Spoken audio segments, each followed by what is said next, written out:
Welcome back to Regular Guys Outdoors. I'm Chris. This kicks off turkey tripping for 2024. It is Friday, March 1st, and I'm down in Florida, in case you can't tell.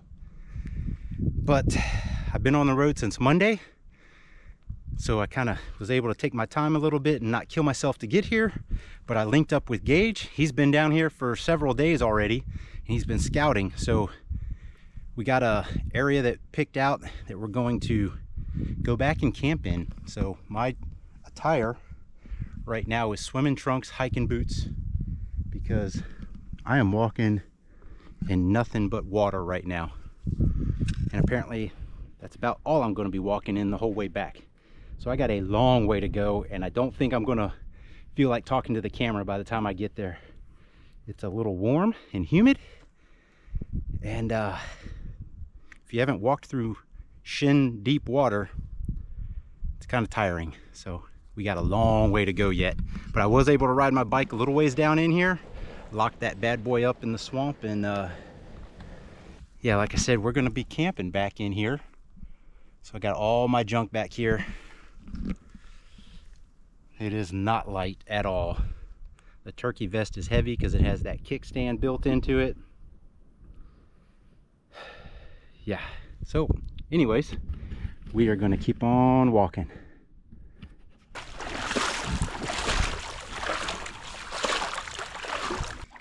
See those markings right there? That's not what I'm wanting to see. That is from a gator. See these up here. That's where one's going through and knocking the dark silt off of the lighter sand. What I've been trying to keep my eyes out for. I don't want to get mistook for a deer. We're finally here. It took a while. It took like 4 hours to get back here. Most of it was walking through water. We got a tent set up here. I just got it for this trip, or before this trip. It's something Brian and I might be able to use in the mountains.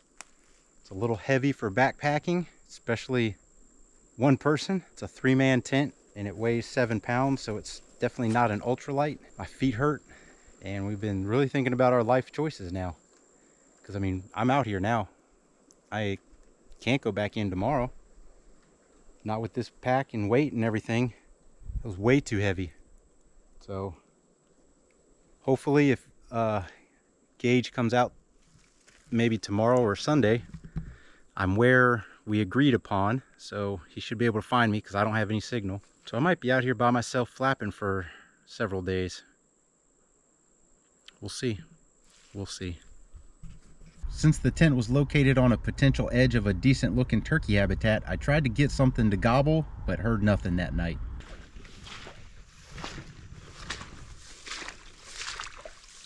Well, I couldn't hear or get anything to gobble.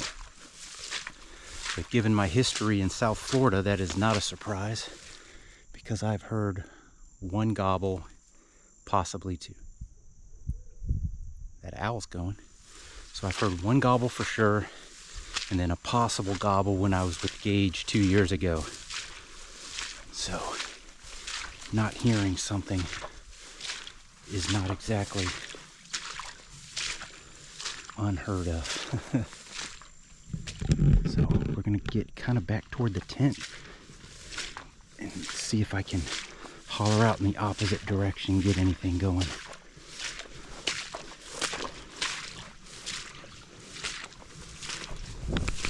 It's been a really quiet morning, but we just had a gobble in that direction. A few days ago, Gage had one gobbling back in this direction a few hundred yards in the morning, so he can't be that far if I heard him on the ground. Let's see what we can get into. I thought that other gobble might have been woodpeckers after a while, but definitely heard one gobbling up here, and this is where Gage had him gobbling. Definitely was a gobbler this time. I can't go straight at them because I'm walled off by the palms. So I'm going to try to locate them and get around this cypress dome.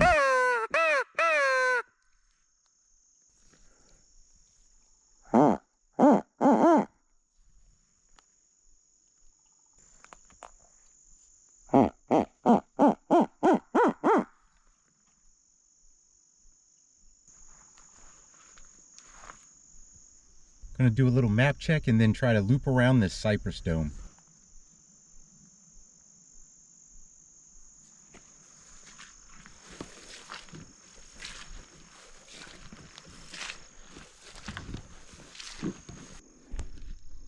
I literally just heard a shotgun blast. Right there.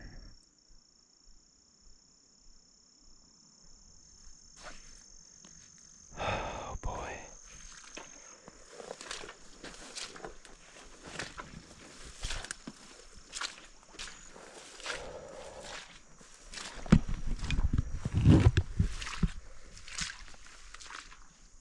No joke. I was pretty sure I heard a buggy come in last night, and they sure must have.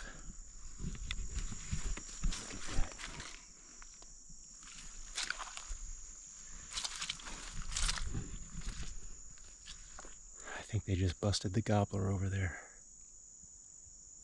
So I went, sat down and sulked for a little while, did a little map check, and then started walking out.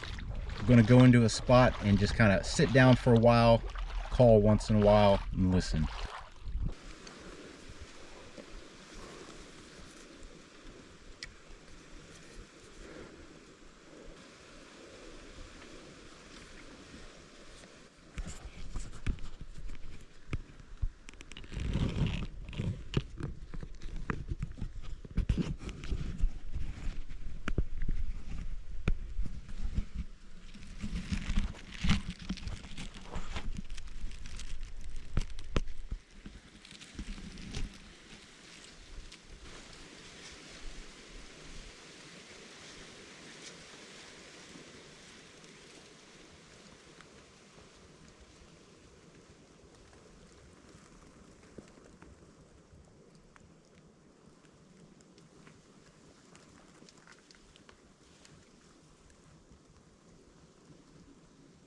The gun cam's seeing about what I'm seeing, which isn't a whole lot. That joker's hanging to the left side of the road, and so I'm looking at him through a bunch of brush.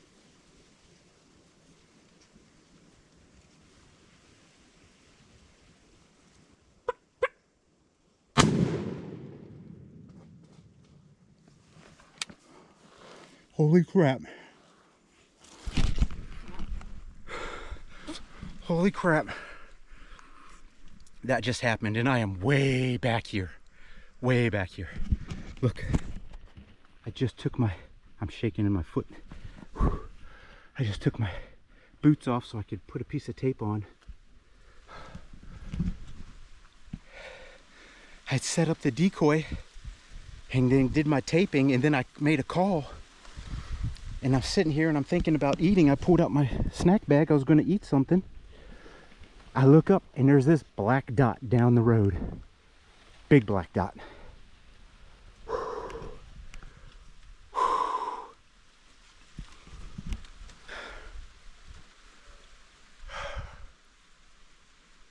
Wow. Oh, he's wet. He's getting wet. I gotta get my shoes on. Hang on, folks. We'll be right back with you. I put up a decoy right here because you can see down both sides of the road, and I didn't like the setup in particular because just as he did, he came straight at me and I'm right up in those palms. Wasn't the best setup. And if that joker came from back here, it'd have to walk right past me. Oh, he's muddy too. Now he's a muddy wet bird. Oh, geez Louise. Oh, geez Louise.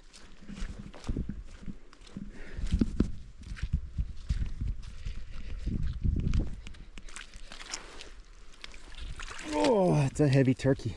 Wow.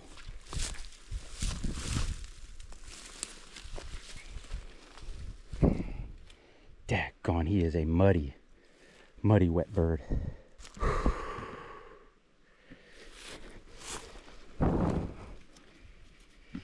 Nice hooks. Oh, geez Louise. My first Osceola in southern Florida. This is the first Osceola I've seen. I'm sorry I didn't get much of them on camera, but I didn't even have my head camera on my head because I just finished taking my hat off to try to cool off.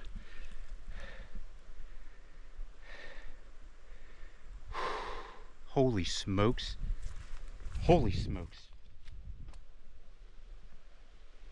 So I shot him right here, right next to this tree, which puts him 30. I had that tree ranged at 37 and that one at 49.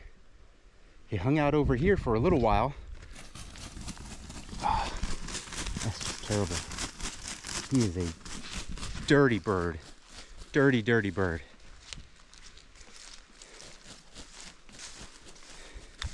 He hung out up here for a while at my 50 tree.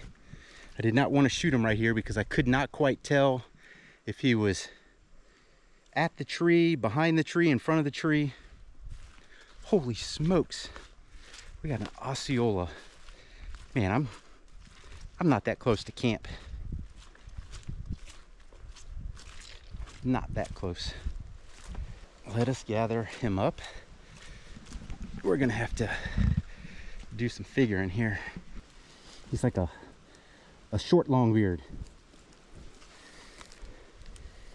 He's definitely got some hooks on him. That ain't no Jake. You see those babies? This baby is absolutely covered in mud. Oh my gosh. I'm betting this guy, this muddy guy, matches up to some of these tracks here. That took a long time, and I mean a long time, to get back to camp. It took an hour and 10 minutes to get back to camp. I did get to clean him off a little bit here, so he's a lot more presentable, if not a bit wet and matted down, but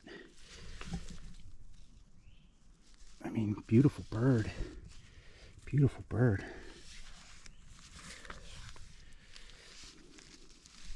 Where's this beard? Right there. It's like a, almost looks like it got cut off because there's some squirrely ones down here.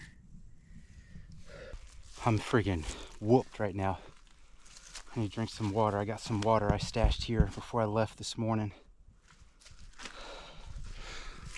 Get some water here. So I got to hike out to the car, which is not an entertaining prospect right now at all. Fortunately, I won't be near as loaded down as I was last night. We got to figure out what we're going to do. I'm drenched too, just drenched. It's so humid, not much wind at all. So humid. So the way back is the same way as the way in. Walking mostly through this. The first 40% or so wasn't bad. Some of it was dry, some of it was very, very shallow, intermittent. But this last stretch to get to the bike is just water. Just water. But that does make resupplying water pretty easy. Hopefully in just over an hour I'm at the bike. Hopefully. I am moving a little better than I was yesterday, although the feet are starting to hurt again because it's been a good bit of walking. But I am a lot lighter than I was, so. And then tomorrow, oh crap. Tomorrow, bag fell over. Camelback gets full, shifts the balance, and it falls over.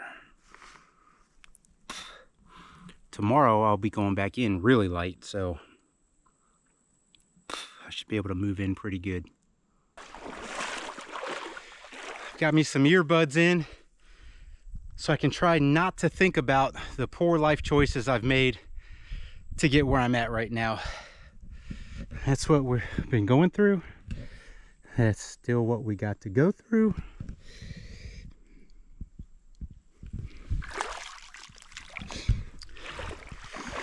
So I still got to come back in tomorrow.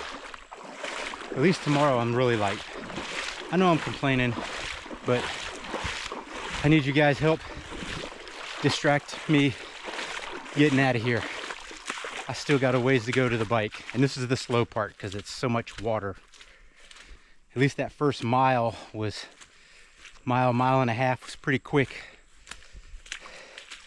but this part with all this water is very slow because this is the deeper water too, so it's just slow. I don't know what it is up there, 200, 250 to that cypress in the very back. Yeah.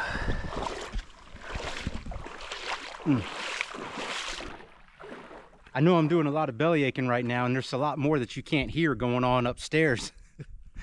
But I did hear and kill a South Florida Osceola, which I have not done to this point. I've heard one, like I said, one gobble, a possible gobble, and then this morning that guy gobbled about 3 times that I heard before somebody shot him. And then my guy came in just silent. He barely strutted, but was just kind of, would pop a half strut real quick, mostly, and then move forward a little. And I really couldn't hardly see his body because I was looking through him, through those palms, or looking at him through those palms. He got pretty close. He got a lot closer than I thought he was. I didn't realize he was only at 30. But he's back here. I don't know if you can see feet sticking out. Figured no need to carry the vest in and out because it's pretty heavy and it's uncomfortable to carry any weight in. But this pack is mostly empty now. Other than the bird and the camera I'm going to drop off at the car and not bring back out. It didn't do me any good today. I'll have that less to carry back out when we come out for final time. But at some point I'm kind of expecting to run into Gage up here. We'll see. Slow. Man, this is a pain in the ass. It really is. I've been really contemplating life's choices with this setup and get up. It was so hot trying to lay in the tent last night when the sun first went down, and the mosquitoes, anytime you did anything, they come pouring in the tent. Oh, I know. I mean, I was fighting them. And look, even in the car it's like that. So did you turn the thermostat on? Did that help any? Guess what I didn't bring? Guess what's coming back out with me? What? Thermocell. Did you not bring like the... I didn't have it. Oh, so you're gonna bring it tomorrow? Yep. That'll help.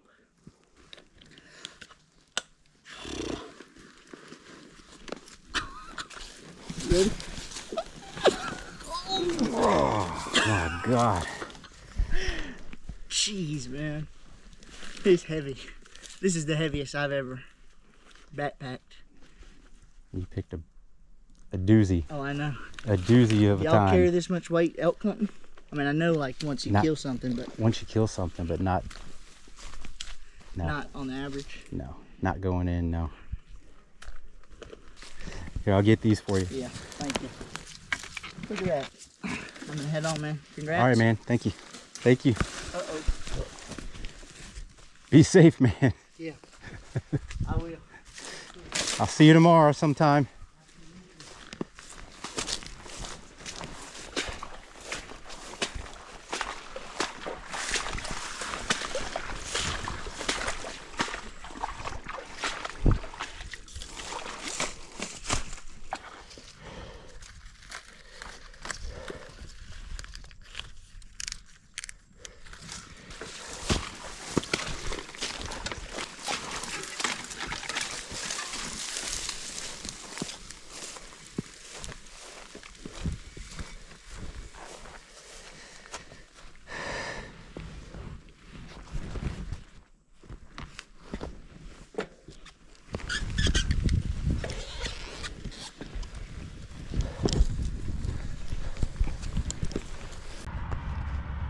All right, we're gonna get a weight on this bad boy. That was a long way back to the car.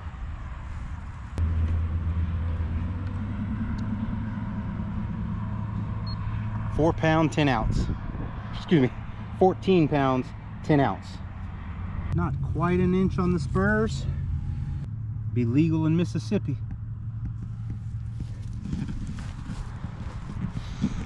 Now it's vacuum seal time. That was a heck of a 36 hours there in South Florida, but we finally laid eyes on and heard a southern Florida Osceola turkey. Hope you liked this video. If you did, give us that thumbs up. Hit the subscribe button down there and the bell for notifications. And as always, thanks for watching.